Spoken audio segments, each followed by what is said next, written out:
He's making the right decision, and we applaud him tremendously.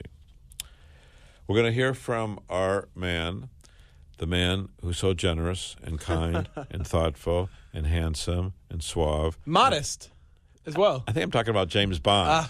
Here's that man. Here's Dr. Gil Lederman, New York's only Harvard-trained, triple-board certified radiation cancer doctor. If chemosurgery or radiation isn't working or isn't tolerated, when cancer and its pain and symptoms aren't getting better, seek a fresh second opinion at Radiosurgery New York's Urgent Cancer Consultants for innovative, custom-tailored cancer treatment. See our experts within one business day because we know your time and your life are precious. Our goal is proper diagnosis and effective, non-invasive outpatient treatment. Decades of leadership, first in New York with brain radiosurgery, first in America with body radiosurgery for cancers of the brain, body, and prostate, all custom-tailored for you. Call 212-CHOICES, 212-CHOICES for a prompt appointment and free booklet DVD. Super convenient, 38th and Broadway, with most insurances, Medicare, Medicaid accepted. You're next at Radiosurgery New York. Just call 212-CHOICES, 212-CHOICES. Welcome back to the Radiosurgery Hour.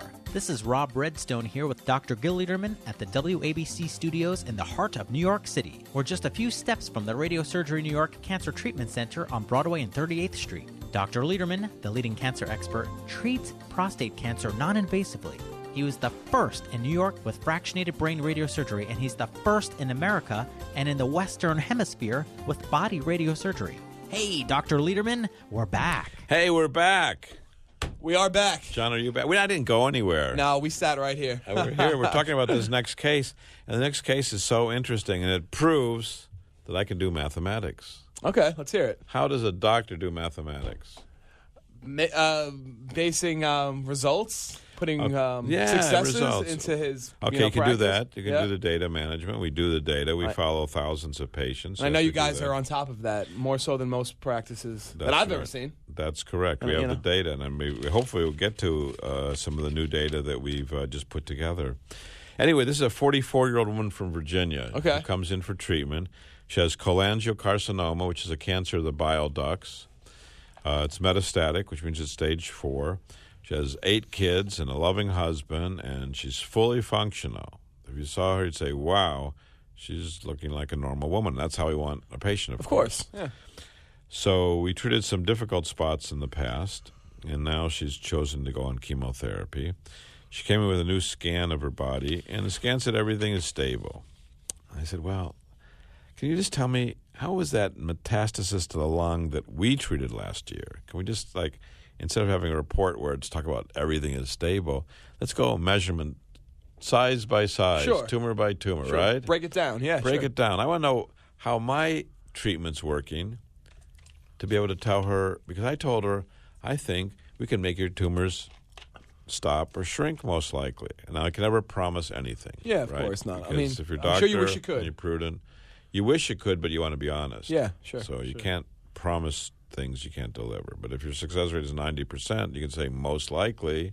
We have a good shot at this. And it's not only 90% for 2 weeks or 6 weeks, but in radiosurgery, that's the definition. In our hands, and we were the first ones to do it with the longest experience in America for body radiosurgery, for the rest of the life of the patient, where we aim to be. So I said, give me the measurements of these tumors. So I measured the tumors, and the report just said everything's okay, stable. But then we found the tumor we treated was 1.1 centimeter in diameter before, biggest diameter. When she walked in? When she walked in for treatment last year. And it's now 0.7 centimeters. Wow. So it's gone from 11 millimeters to 7 millimeters, okay? I can say, I don't know, is that a lot to you or not? Well, I mean, it's a significant amount. It's the right direction, right? Yeah, I mean, yeah. If it's going to move at all, I want it to move in that direction. Okay, for sure. so you're not sure it's a lot. You're not sure, right? You're not sure. So let's do the calculation of the volume of cancer cells in there. Okay. If you have a mass that's 11 millimeters, which is about half an inch, a little less than half an inch, and it goes down to 7 millimeters, so it's almost, let's say, a quarter of an inch. If you do the calculation of the cells, the proportion is to the third power of the radius. Okay, so radius is half the distance from the center of the mass to the edge. Okay. Right? That's a radius. Right. Like a hand on your watch from the center to the edge. Right. Okay, so you do multiply it out to the third power, which means in this case it's 0.55 times 0.55 times 0.55. That's what it was. And then you have the current measurement, which is 0.35 times 0.35 times 0.35. And what do you find? That the mass has shrunken in 4 months by 70%. It's 70% smaller. That's significant. Okay?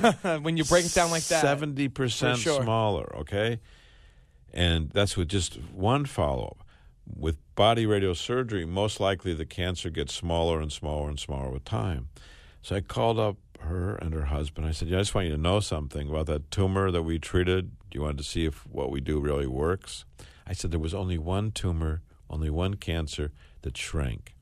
And that was the cancer that we treated with body radiosurgery. So it's a test. What works better, the chemo or the body radiosurgery? And here you have proof in this patient. We were able to shrink the cancer by 70%. Chemo didn't shrink it at all. So isn't that proof nice? Yeah, that's what you want to see. Yeah. She was so happy that we took the time, we did the work, we did the calculations, we treated her. Treatment took 15 minutes. She was out the door. Zero side effects. Zero side effects. None. Zero side effects. Zero. None. And the cancer shrank by 70%. And most likely when she gets the next scan, which will probably be springtime, June, it will shrink even more. So, and she was going to get her lung removed. Her doctors her surgeons wanted to remove the whole lung. I said, don't remove the whole lung. I can hit that. I can most likely stop it. Yeah. And she is happy now. I'm happy because what I postulated to her last year came true. Yeah, that's wonderful. Good it news. was fantastic. Fantastic. So here's a news article from The Guardian, which is one of the leading newspapers of UK, right? That's right. And what are the headlines? Worldwide cancer cases expected to soar by 70% over the next 20 years, from 14 million cases in 2012 to 25 million. Wow. Wow, wow, wow. So cancer cases are expected to increase by 70%. This is worldwide, not the United States, worldwide. Now, the richest countries are going to struggle to cope with taking care of the costs of health care and caring for patients. And obviously, we have baby boomers who are getting in the difficult years. Sure. So we in the health care field need to be ready, and we are ready. We even promised to see people within 24 hours. Now, we're not going to see all these patients within 24 hours, but if you need to see us within 24 hours, you are welcome to call us at 212-CHOICES, 212-CHOICES. Now, in 2012, there was 14 million cases worldwide. Most of these are in so-called third world, poor or intermediate countries, which the United States is not considered a poor or intermediate country. Of the 14 million cases, there were 8 million deaths. So about half the people worldwide with cancer have died. In America, the death rate is much less. So more people are getting access. Most people are diagnosed earlier, and most people are cured. But lung cancer will remain the most commonly diagnosed among men and the biggest killers. 23% of cancer deaths are from lung cancer. So again, stopping smoking is so critical. And actually, lung cancers have decreased in America.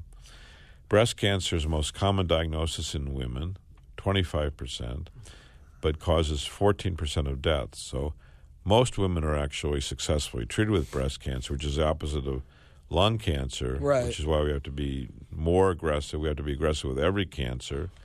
And there's early diagnosis for lung cancer. So for smokers, there's screening to find cancers before they spread.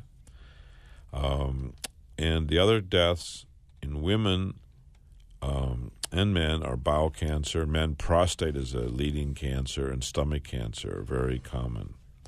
Now, what's preventable causes of cancer? Well, alcohol, obesity, and physical inactivity. So if you can stop or cut down on alcohol, I don't know if you have to stop, but probably cut down on excessive. Stop smoking. Get your weight down and exercise. You'll probably be in pretty good shape. Better shape, yeah. You'll be in much better shape and decrease the cancer risks and actually extend your life. So this is from The Guardian this week, and we always promise to get the latest news for you this week.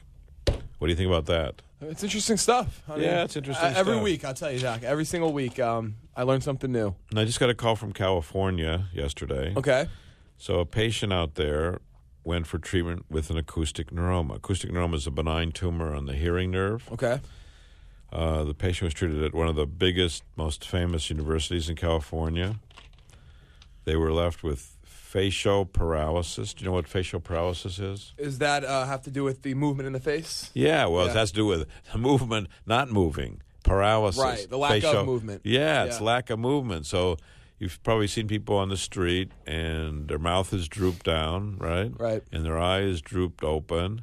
And when they smile, one half of the face makes a smile and the other half doesn't move. Right, it stays put, yeah. So it's really sad. Yeah. So this patient was at a big surgical university in California, in Los Angeles, had acoustic neuroma, which is a benign tumor, had surgery, was left deaf in that ear, facial paralysis.